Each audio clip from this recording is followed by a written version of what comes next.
Have you ever felt exhausted but somehow not tired in your body? So more and more I'm aware that daily movement helps me to feel good. But yesterday I had a moment. So I'm back from 3 weeks in Portugal, where literally I've been up early morning and then was active all day. And my average daily time moving equaled basically an all-time high. But the thing is, I was still working at my desk. It was just broken up more with these short breaks. And these breaks all involved being physically active, cleaning my new house, garden, running errands to the nearby villages. And what has struck me is that movement was just way more woven into my day-to-day life. But this didn't really dawn on me until I was back in the UK. I had a morning of work where I was just still for the whole of the morning, and that is when it hit me. I literally had this physical sensation of stagnation, and that felt like discomfort, low mood, restlessness, tiredness, but as this feeling in my body that was really uncomfortable. But the surreal thing about that was I recognized that physical feeling, and I realized that I had experienced this a lot prior to that very active time in Portugal, but I hadn't fully understood it. And that has really led me to a new content series here around moving more, and I'll get to that a little bit more in a second. But first, let me just describe this other part of it that is really surreal,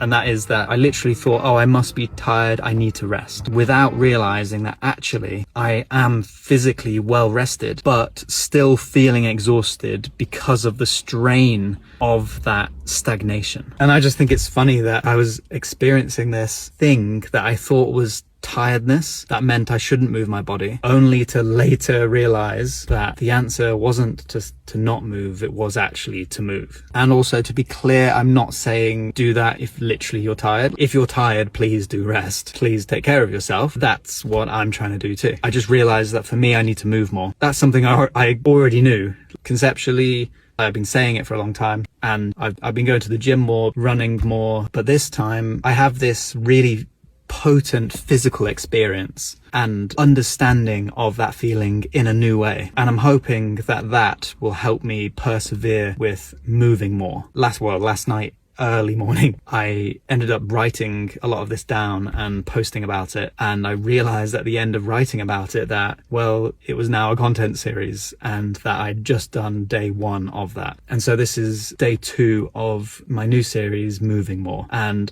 if any of this resonated with you and you want to follow along and see how things go and maybe the challenges I'm going to face with this and the experience of feeling better from just doing little movements here and there, weaving it into my day, follow along and maybe give me some support in the comments a little bit.